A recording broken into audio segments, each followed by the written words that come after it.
You're listening to WCAT Radio, your home for authentic Catholic programming. Good morning. Hey, good morning, Bishop Coffey. How are you? I'm doing great. Good morning, everybody. I'm Bishop Joe Coffey, an auxiliary bishop with the Military Archdiocese, coming to you from Philadelphia, Pennsylvania, city of brotherly love. So I'm very, very pleased to be able to speak today with a very good friend and someone who I've admired for many, many years now, Mr. Chris Bell. So, Chris, welcome. Good to see you. Well, I'm honored to be with you, Bishop Coffey. You're a great leader and a great example for all of us. Thank you very, very much.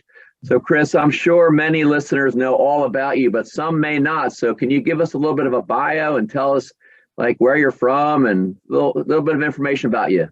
Sure. I grew up on Long Island, nice working middle-class family, if you will, in Elmont, and I went to school in Connecticut for journalism. And there I learned that not every family was so happy and together. I heard about runaway kids, abandoned kids in New York City, and I went to live and work there in a prayer community in Times Square. And the first person I met walking into this shelter that was on 8th Avenue was a young mother with a baby. And when I saw her, and I was really taken aback because I didn't imagine anybody would come in with a baby. I said, "Why are you here?" And she said, "Well, Chris, when I found out I was pregnant, I was happy and I thought I'd move into my own apartment. My life would be different. It would be better. But when I told my boyfriend, the father of the child, he told me where to go to get rid of this thing." And she said, "I felt so alone and depressed. I even thought about taking my life. But I realized I had a baby and the baby was innocent." Now, this was a teenage girl. This was 1979. It was a long time ago. And then she looked at me and she said, "Can you help me? Can you help us?" Now, this shelter was temporary. It was like a crash pad. And when I started to ask, I was new there, where does a mother go with her baby? I found out her only practical option was a welfare hotel, run down, rat infested. It was really a drug den. And I thought, shouldn't there be more for women and children, young women and children? Isn't it women and children first? And I turned later to a priest friend of mine I had recently met, Father Benedict Groeschel. He was, God rest his soul, Franciscan with the robe and the rope for a belt, also a psychologist. And I said, "Why doesn't somebody do something to help women and children?" And he looked at me, stroking his beard, and said, "Well, if you're going to complain about something so much, maybe you ought to do something about it." And then he said, "I'll help you." And that was terrifying because it sounded like the voice of God saying, "Do something here." Right. And I prayed about it and thought, if God was asking me to do this kind of ministry to help mothers and babies on a long-term basis, he would help me through, the valley of despair and the mountain of diapers that I imagined and whatever else would come. So in 1985, with the help of Father Benedict, we opened up a former convent, converted it to take in mothers and babies. And what were you doing for those years between 79 and 85? I was there in Times Square, and I was watching more and more young women coming in. And some of them were coming in from Long Island, where I grew up. I just couldn't imagine there were that many young girls. And I wasn't, I wasn't pro-abortion, but I wasn't actively pro-life.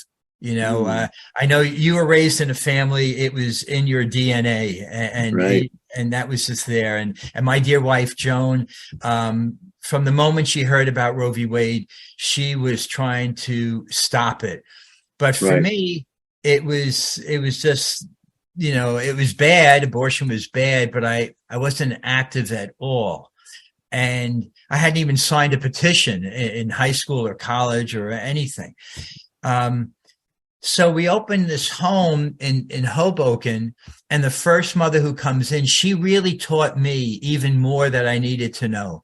And maybe a lot of listeners, this is really an old story, but in 79, it was completely new to me. And I'll tell you today, it's still true, as we know, and it's even worse, even with the Dobbs decision saying, abortion is not a constitutional right. It's even worse in states like New York, New Jersey, Massachusetts, Connecticut.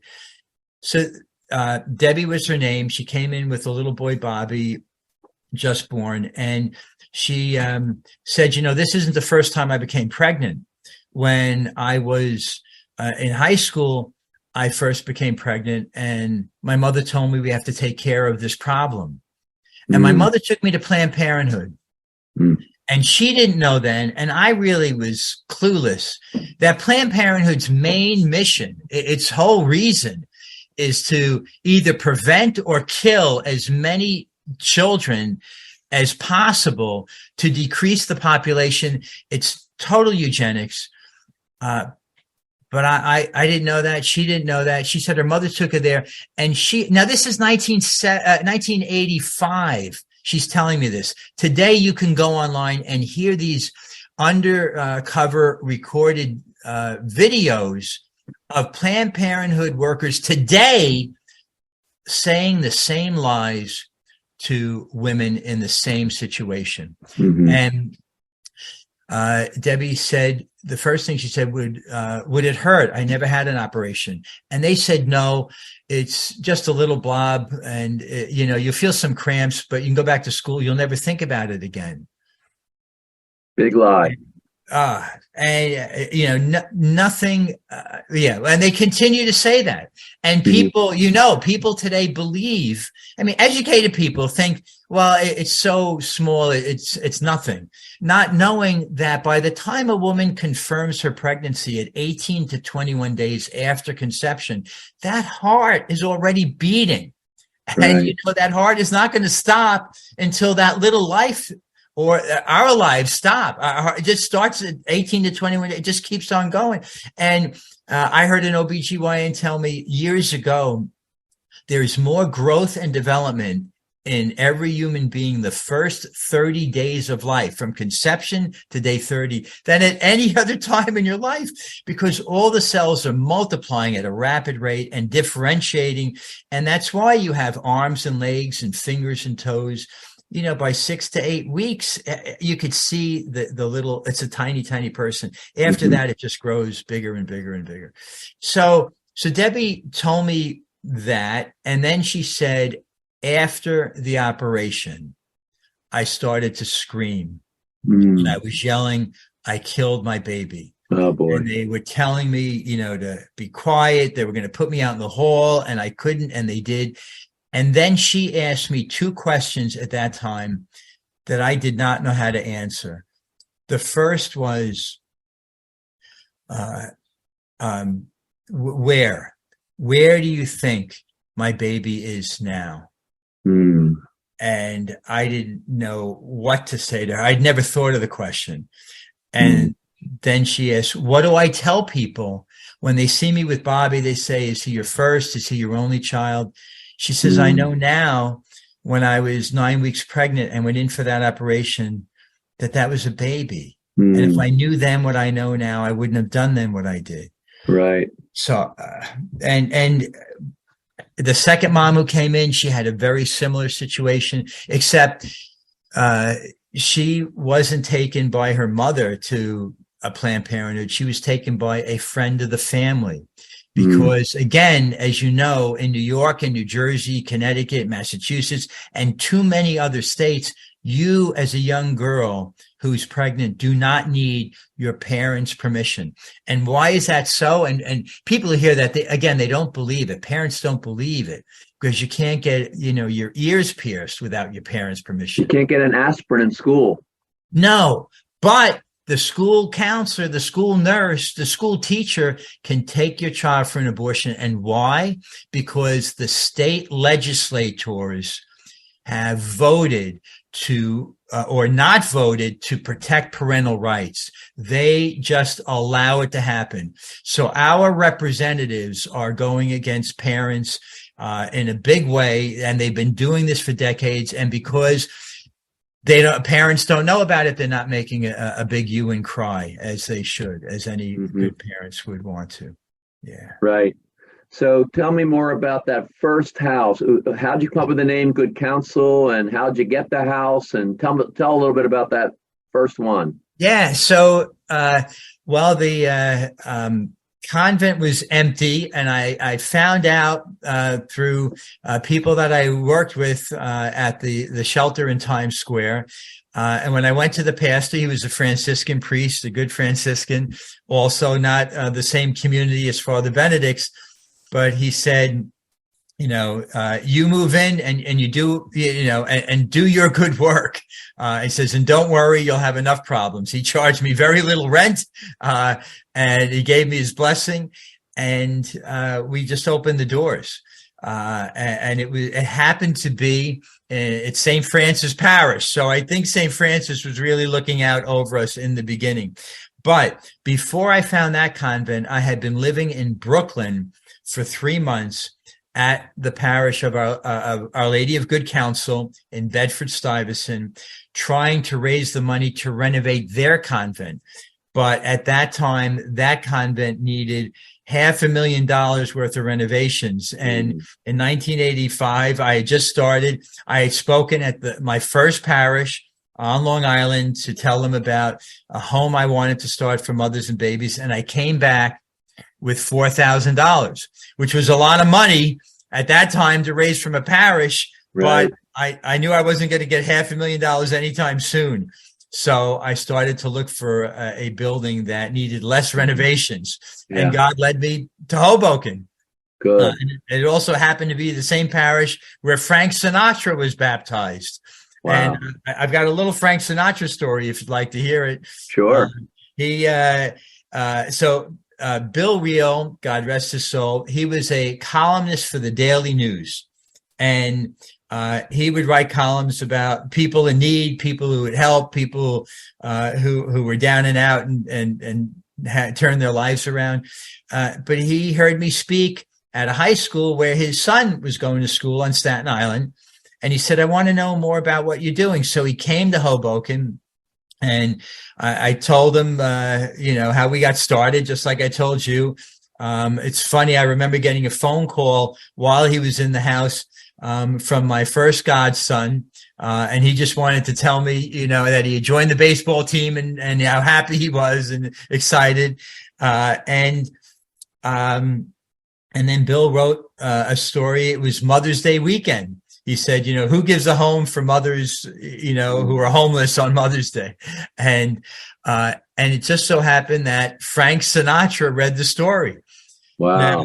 Now, so I'm in the basement of this convent in Hoboken, and I pick up the call, and a woman says, will you please hold for Frank Sinatra? Now, I thought that she was either kidding or it was the real deal. Yeah. So, this is the days you get put on hold, and I'm standing there or sitting, holding the phone for a minute.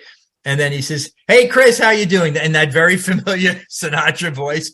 And wow. I was fall over. Well, he tells me that he was in this convent because he went to school around the corner, and that's where the nuns lived. I didn't ask him whether he was in the convent because they dragged him by his ear, because he had done something wrong. Detention. Or if he was helping them out.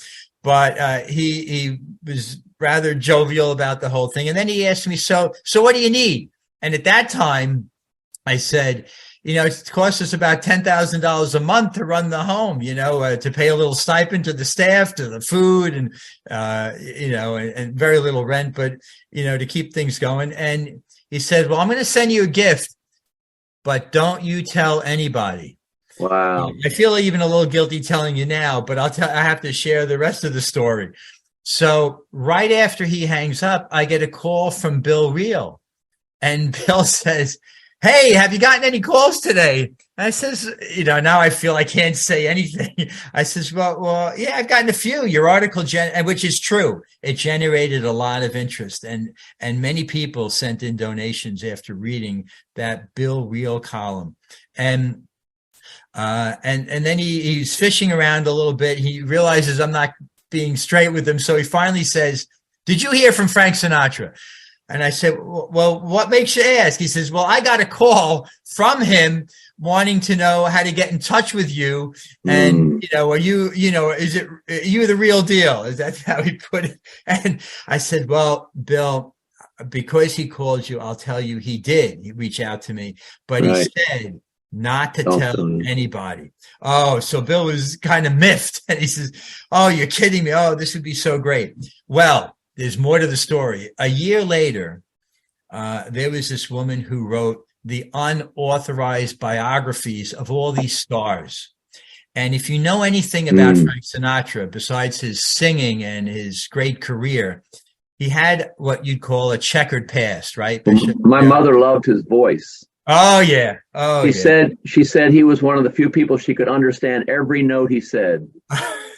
He was a real ballad singer, and he was proud of that.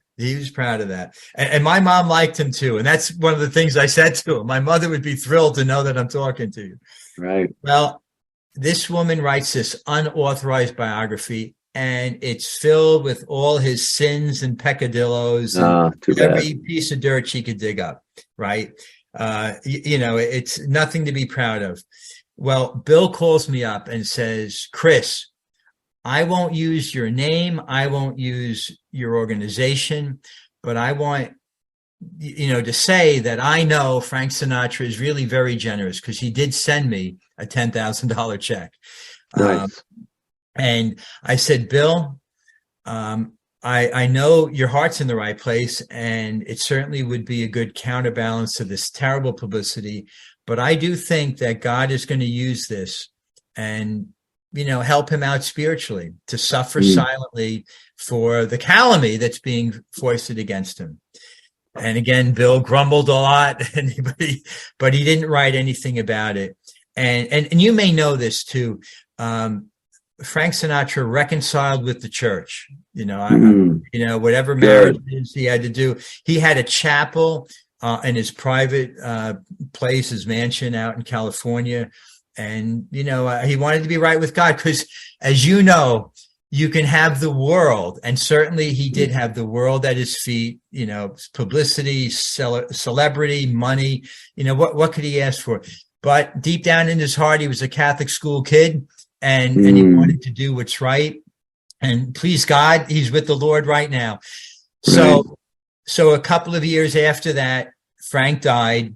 And right after he died, Bill Reel wrote the whole story up. And so that's why I feel I could share it now, because it became public knowledge, not because of me. But still pray for his soul. That's what we do, right? And thank God for him. But between Bill Reel and Frank Sinatra, many people have donated to Good Counsel. You can find out more about us at goodcounselhomes.org. That's Counsel, Counsel, homes with an S at the end of it, .org. And if anybody listening to us knows a woman in a crisis pregnancy, because we have 4 homes today in New York and New Jersey, but we take women from all over. You can go to Good Counsel Homes. You can go online. Any woman can find one of 230 maternity homes throughout the United States. She can go to her state and look up a place where she can find help closer to her, or she can call our helpline. It's a 24/7 helpline, 1-800-723-8331. And I'll certainly repeat that again later. So we are here to help any pregnant mom in need. So it's, regardless of her immigration status, her mental health, her addiction issues. Many of our women are in domestic violence situations. That's why they're there. And why do we have such a horrible situation in the country right now? Because for decades, we've been telling women, you don't have to have your baby. And what message does that give to men? It's like, I don't have to take responsibility. you can just, I'll pay for your abortion. And that's it. No long-term care. I didn't want a baby anyway. I just wanted to have fun. So this is what we're teaching in the schools. This is why it's so important to really, we have to convert the public school education system. It's vile throughout the country, as we've seen in places, like little old Virginia, or whether you're in New Hampshire, out in Colorado. These local school districts, they are teaching our kids amoral sexual information that does not benefit them. And it just has been getting worse and worse over the decades. It's unimaginable. Right. Chris, can you talk a little bit more about your relationship with Father Benedict? Because I've known Father Benedict also, and I had great respect for him, but I'm sure some of the listeners really don't know much about him or his relationship with you and Good Counsel. So I met him when I was living and working in Times Square, and then he became my spiritual director. And from there, we, opened up the Good Counsel homes. He was chairman of the board till the end of his life.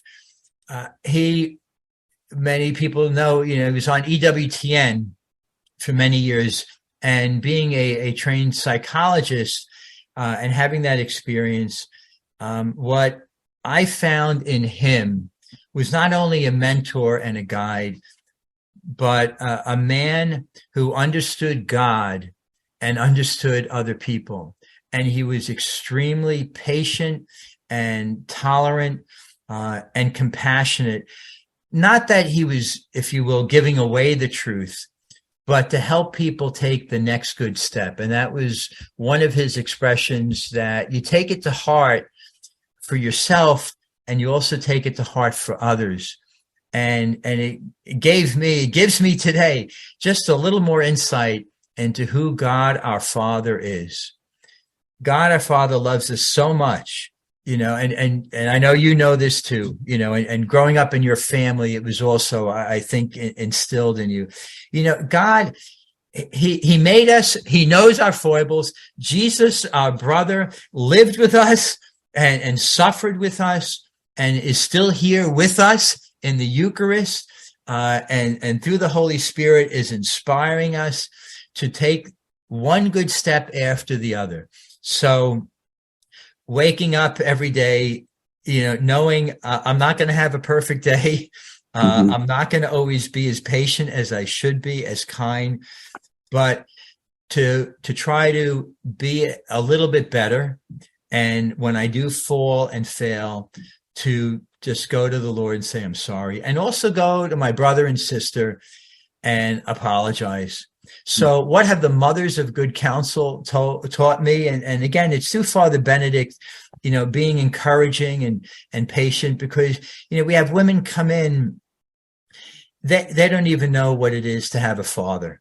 If the father, if they know his name, they don't know him as a man to talk to and who cares about you. You and I mean, we had loving parents. There was never a doubt that if I was ever in trouble, I could go home. As a teenage boy, I realized I didn't, but I could commit murder and my father would forgive me, which sometimes isn't so good for a teenage boy to know, because I trusted him a lot, as a boy. And Father Benedict allowed me to realize, God takes us right here. You look at the moms, they have so little coming in the door. They didn't have a father. Their mother in their hour of need is saying, I can't help you. The father of their child, the man who helped them conceive a baby, turns their back on them as if they're dirt. I mean, I really, even now, after all these years, can't imagine how lonely, how rejected, how depressed that can make somebody feel, because I've never felt that. I couldn't feel that because I have people in my life who've always cared for me and loved me. So taking a mom who comes in the door like that, she may be irritable, she may be angry, she may want to take out all her frustrations, on me, on the staff. And what is she really doing? She's really exhibiting her pain. And what does Christ ask you and me to do? And I know you've done this at the doors of Planned Parenthood. I've seen you do it. Whether it's a woman going in or a staff member coming out and screaming and yelling, they're sharing a pain they're carrying because they don't know that God loves them and God could help them right now and forever. And good counsel is trying to be a little bit of that light. And Father Benedict said, this is a work of God that you're doing. Would he get involved with the day-to-day at all, or visit, or mainly just fundraising for you? Well, he as chairman, he certainly did a lot of fundraising, but he came into the homes, and in the beginning we had religious sisters, and he would help them understand how the mothers are different, because being formed as a nun, you don't get the particular formation of dealing with angry, desperate pregnant moms. But it was very interesting, he would say, because the women, and I see this even today, where there's even less religion, if you will, in our society, and where people see fewer nuns in habits. I see that mothers who, they're certainly not Catholic. Most of our women are not Catholic, but they have a respect for a woman who has made a commitment to Jesus Christ, even if they don't know who Jesus Christ is, and is living a pure life, or trying to live a pure and prayerful life. And it's a respect, it's almost an awe. It doesn't mean the moms don't get angry with nuns, but there's still this high respect for them, which again makes me think it's encouraging to see a man of the cloth, in the cloth, a woman who's wearing her habit. It's a great example. And Father Benedict encouraged us to open a home specifically for moms who have mental illnesses. In the very beginning, I have to confess, I realized it was too difficult, or I said it was too difficult to take a mom out of a psych unit, or to take a mom who I knew had a psychiatric problem. But he said, we should do something special for them. And so we opened up what we called our Daystar Home. And it was just for moms who have mental health issues. And what we learned there, we now have moved out to all of our homes. And I'm trying to encourage other maternity homes to do the same thing. And what is that? It's very simple. The first rule is change your expectations. Change the idea that a mom, when she comes into our home, we say usually you're going to go back to school, you're going to find a job. We'll help you do that. We'll connect you with that. Many women take home health aid certificate courses. It just takes a couple of months. They could do that during their pregnancy. After they give birth, we give them a couple of months so they can bond with their baby, and then they'll go out and work. And where does their baby go? We offer them free daycare. I'll tell you a quick story. Up in the Bronx, I was showing another priest friend around, and it was 8 p.m. on a Friday night. And there were kids in our daycare. And little Destiny, she came running up to me, and I grabbed her and I held her over my head and kind of shook her, and she was giggling, and I put her down. And then she saw Father George, in his collar, and she just ran over to him and she leapt into his arms. And at that moment, I realized that's what Jesus meant when he said, you have to have the faith like a little child. Destiny had no concern, no thought, no question that Father George would grab her and hold her safely and take care of her. Now, she saw a few priests, in our home. They come in to celebrate Mass once a month, but she didn't know Father George, and it's just that total abandonment. And isn't that what God the Father wants us to do? Just jump in his arms and put everything there and have no concern. Solanus Casey, he said, thank God ahead of time. Padre Pio, pray, hope, and don't worry. That's great faith. And that's what we're called to do. Now, you may wonder, first of all, why do we have kids at 8 p.m. on a Friday night? This is pre-pandemic, but our moms work evenings and weekends. And so they're, we're babysitting their kids, we're watching them so they can do the work they need to do to take that next good step, right? Save a little money, right, get things together, move into their own apartment. And then we went upstairs. And there was another mom, Chandra, and she was getting dinner a little late. Usually they all eat dinner together, but she worked late. She's putting her meal together. She looked a little tired. So I say, well, at least tomorrow, it's Saturday, you can sleep in. And she looked at me. She said, oh, no, I have to work tomorrow, too. But she said it with a smile on her face. Well, the year before, when she came into our home, she wasn't smiling. In fact, she was quite angry and quite depressed because when she announced to the father of her 3-year-old, whom she already had, of course, that she's pregnant again, he kicked her in the stomach. And she was so angry and so upset when she came to us that she didn't know if she wanted to have this baby. Well, of course, we encouraged her. We told her we can get her a job. And she did take a home health aid certificate program during her pregnancy. And she gave birth to a little boy. So now she had a girl and a boy. And she really liked working with the elderly and the sick. And that night she said to me, I like it so much. I think when I leave Good Counsel, I might go back to school and try to become a nurse, because I think this is something I have a facility for. So, as you know, new life, even when it seems like a crisis, and I see this every day in so many different moms, they come in, they're worried, they don't know how they're going to survive with a baby, whether they have another child already or not. They're lost. But that life really brings a new life to them. And for some of them, it brings them into a new life with Christ. We share with them at Bible study, again, taking women where they are. What's the next step? How do they know God? What do they think of him?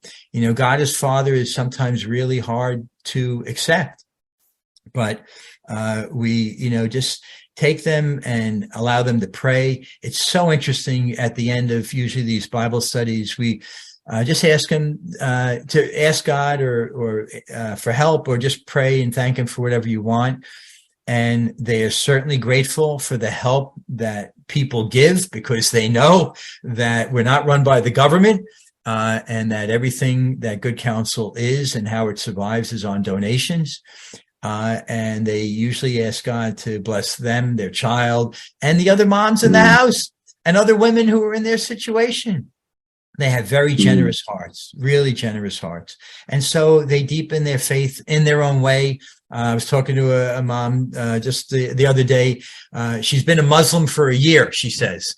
But, she participated in our Bible study and was as active as everybody else. And she prayed for everybody, knowing that we're praying, as Christians. So it was, there's an ecumenical nature here that you can't imagine. Yeah. Have you had some women say to you, well, I would like to learn more about the Catholic faith? Oh, yeah. So every year we have not only a number of babies baptized, but we have mothers baptized. And not only mothers baptized, but some of them who maybe were baptized, whether Catholic or in another faith, and they want to learn more about the Catholic faith, and they receive their first communion, confession. So again, take the next good step. What did Jesus really did that, right? Whether it's the woman at the well, or even the Pharisees, he was always trying to teach them guys, wake up here. God, the Father is not asking you to just live by the letter of the law. Look at the Spirit. So it's Father Benedict's influence, which I should mention. We have a book about Father Benedict called Taking Heaven.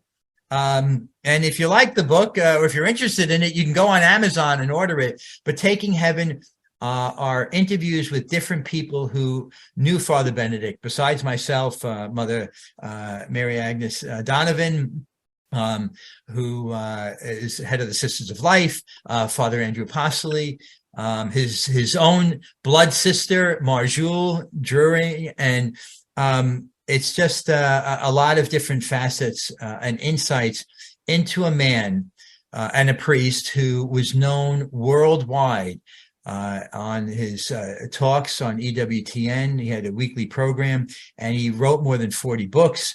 And you get a personal view of Father Benedict and an insight into his, some of his next good steps there.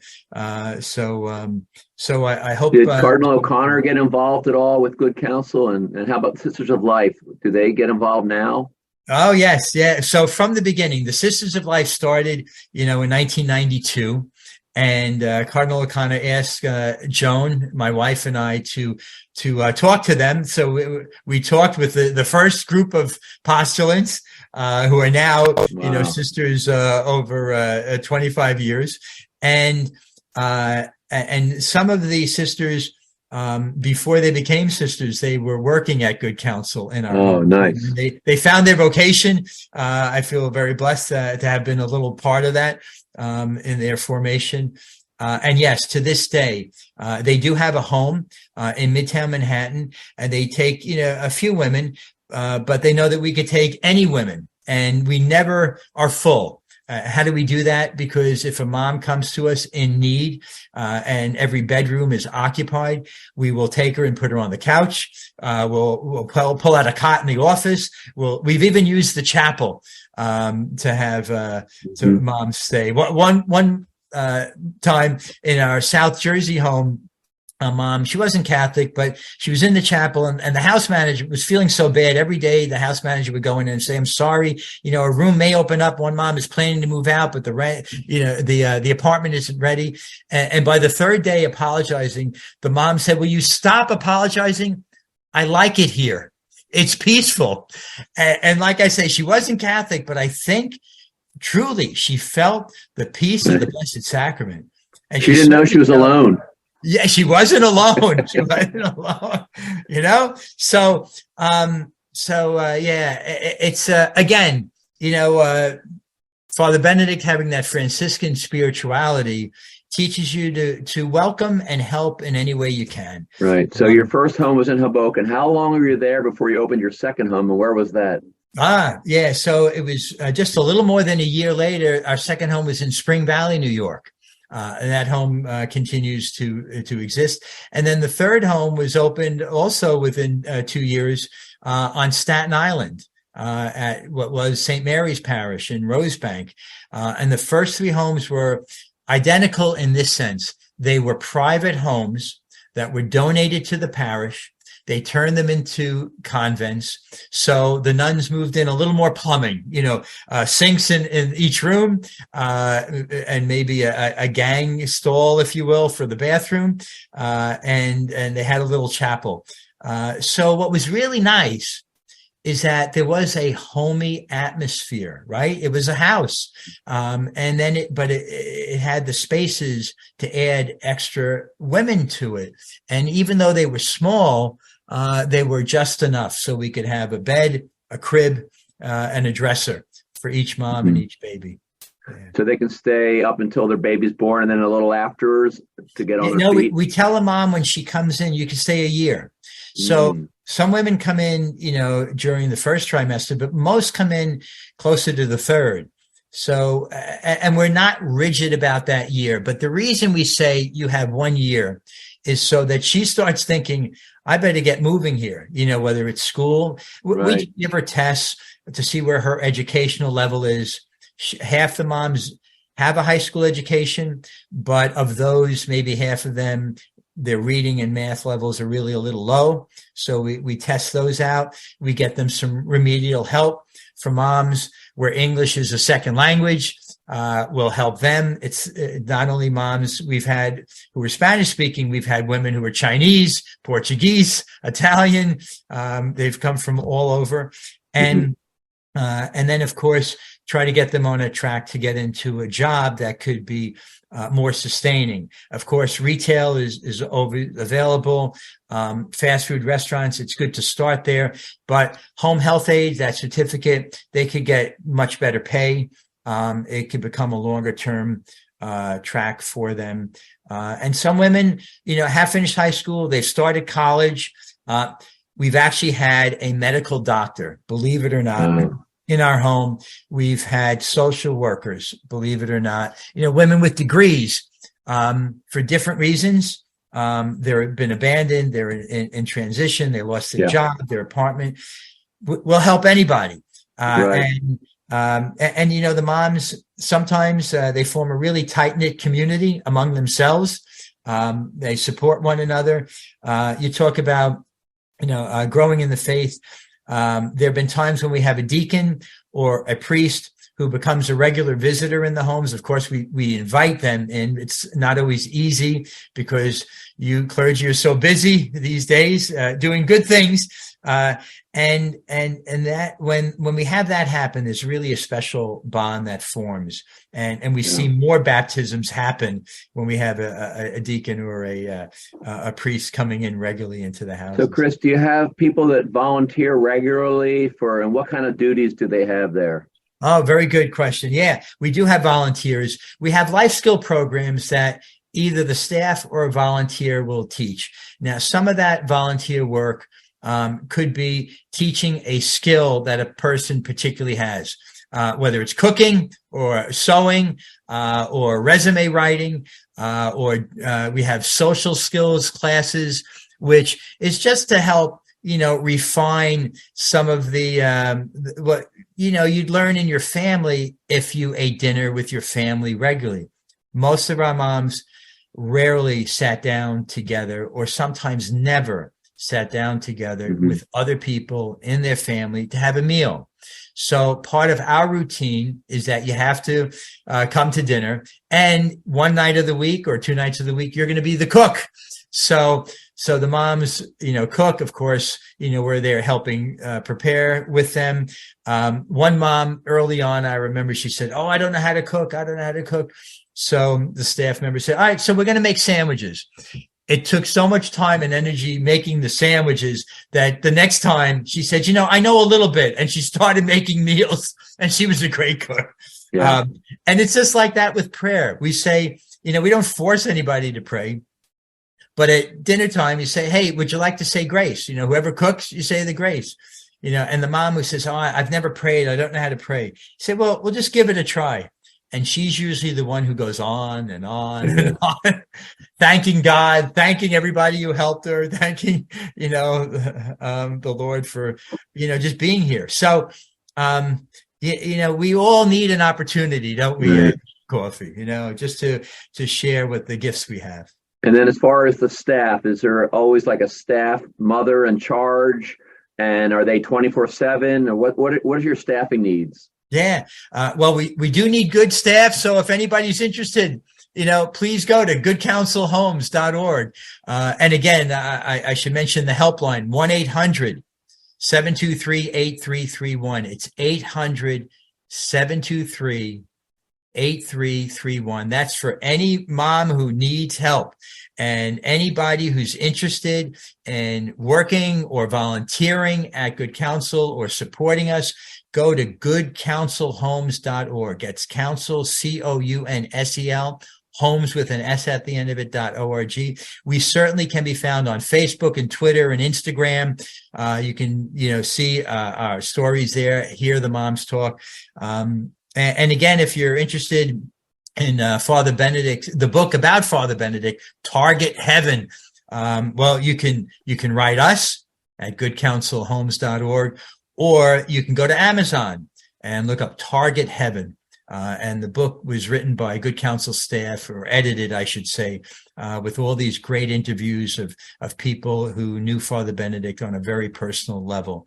So is there always a person in charge at each home? Yeah, so we have a house manager who oversees the home in general, and then we have resident advisors. And I have to say, you don't have to be a social worker. You don't have to have a degree in psychology.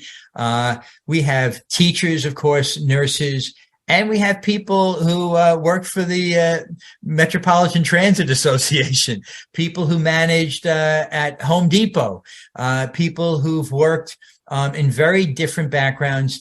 It does help, maybe if you've been a mother or a grandmother, but it really helps. What's most important is that you love mothers and you want to love women who are in desperate situations, and you have a compassionate heart.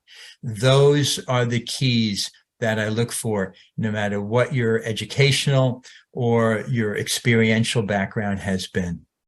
Do you interview everybody, Chris? Not anymore. We have more than 70 full-time staff. Wow. But we do have managers.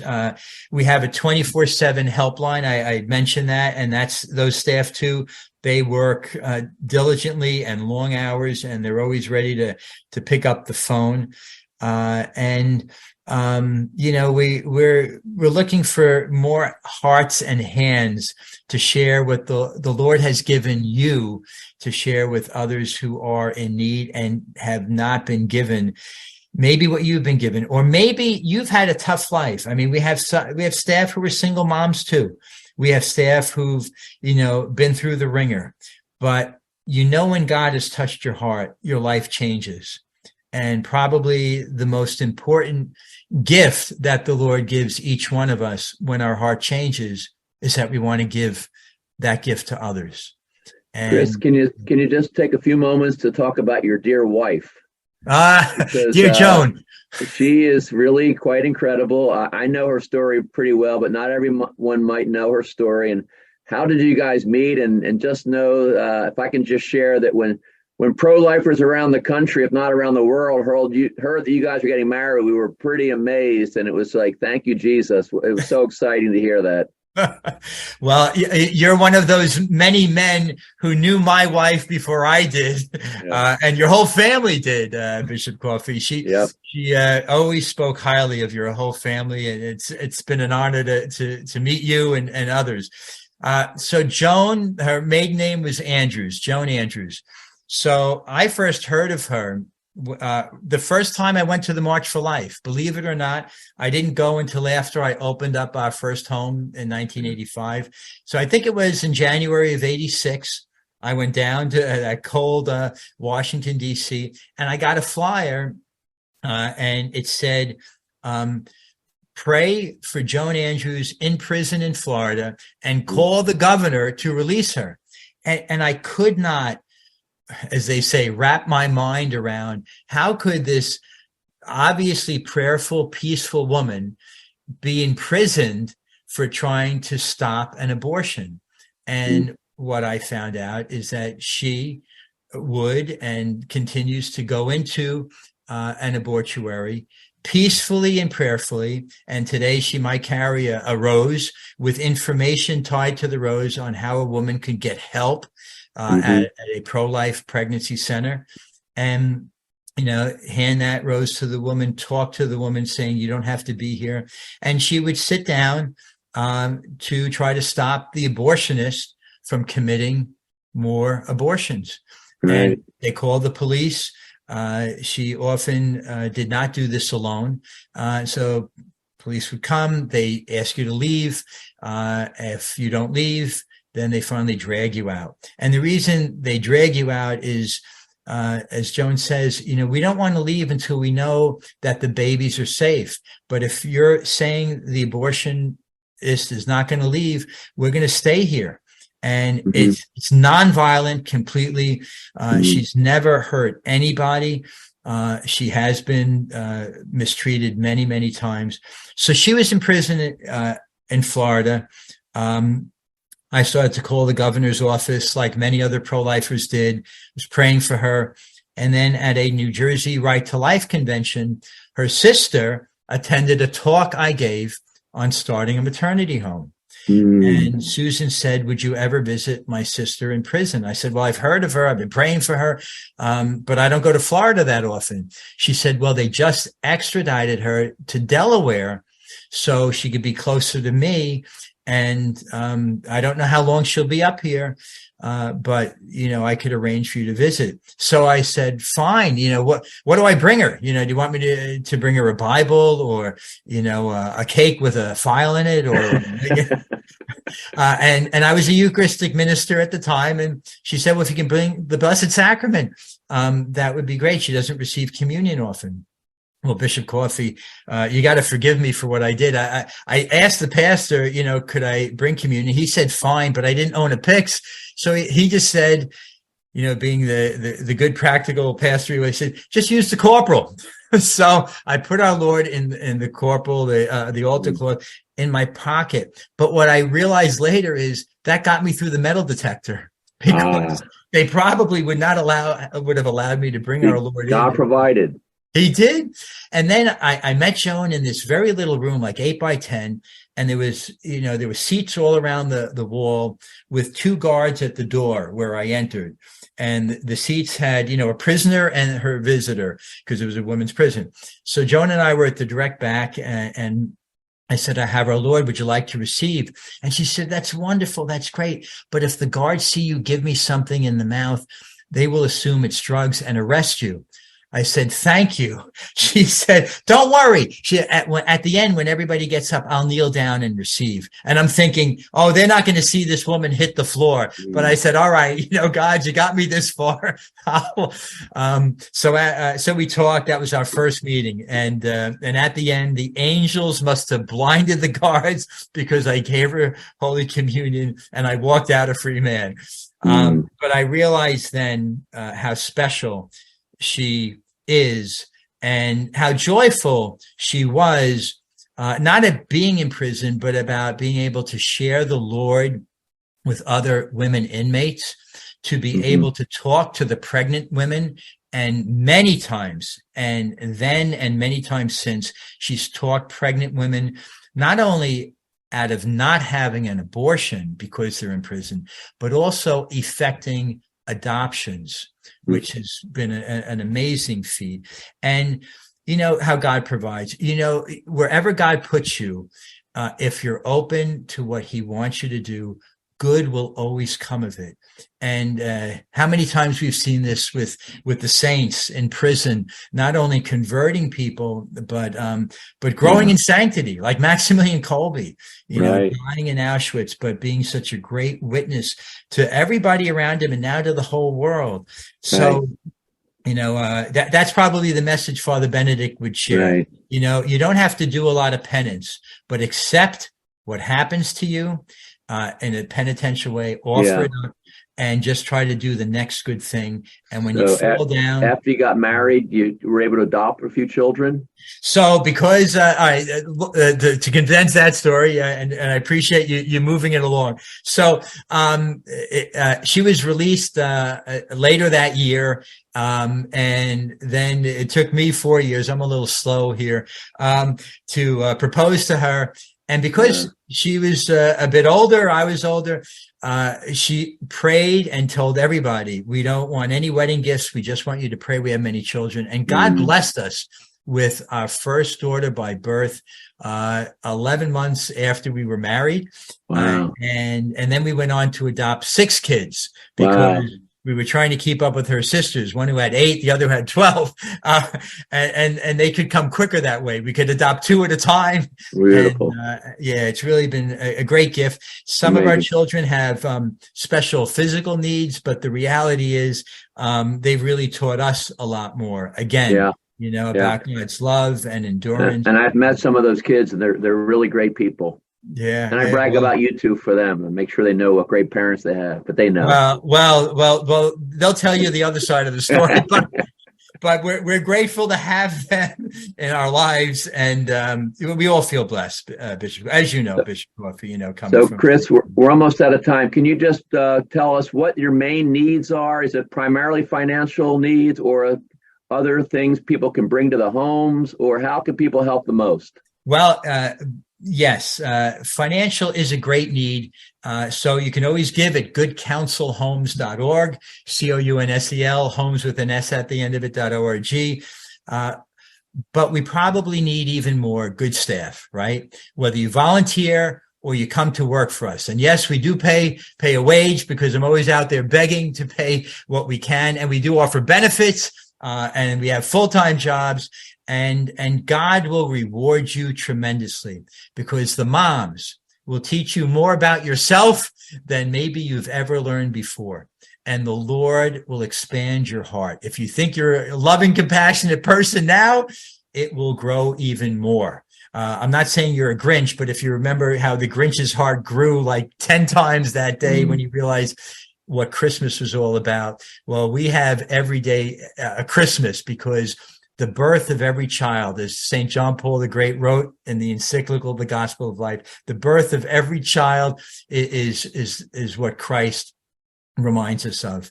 It's the birth of Christ, the renewal of Christ, the image and likeness of God. So even if you have difficulty with the moms, you know you can love the babies because they are so beautiful and innocent. So if you're interested in working for Good Counsel or volunteering, again, go to goodcounselhomes.org. You can like us on Facebook, follow us on Twitter, spread the word. The other great need, two things really that everyone has to do now in the United States today, especially. Number one, tell every woman and everybody you know, any woman in a crisis pregnancy can get help, not only at Good Counsel, but throughout the country. Go to our website. You can find maternity homes. There are thousands of pregnancy centers. There are pro-lifers who will give their lives for that mom who's in need today, number one. Number two, everybody who's had an abortion, who's participated in abortion, men, women, whether you've done it directly or indirectly, paid for it, encouraged it, seek God's forgiveness. And for we who know that God forgives, we have to say to everybody around us, because we all know someone who's had an abortion, God forgives. And if that person who had an abortion or is pro-abortion says, it's the best thing I ever did, I can't take that right away from someone, just tell them God forgives. Because I've talked to women in nursing homes who regret their abortion. So you never know when God is going to touch their heart, and they'll need to remember that God forgives and God loves each and every one of you. All right, Chris, let me give you and your wife and your kids and your homes a blessing. May Almighty God bless you, the Father and the Son and the Holy Spirit. So have a great Advent and a very beautiful Merry Christmas. Thank you so much, Bishop Coffey, for everything you're doing. God bless you. Care. God bless everybody. Yeah. Bye-bye.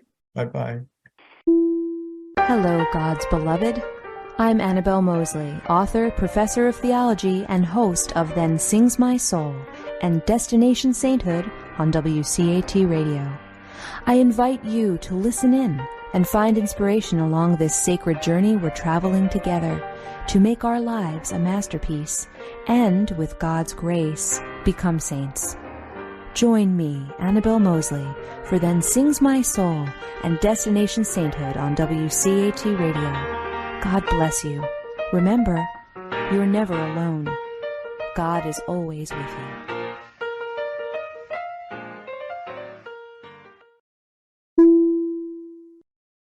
Thank you for listening to a production of WCAT Radio. Please join us in our mission of evangelization. And don't forget, love lifts up when knowledge takes flight.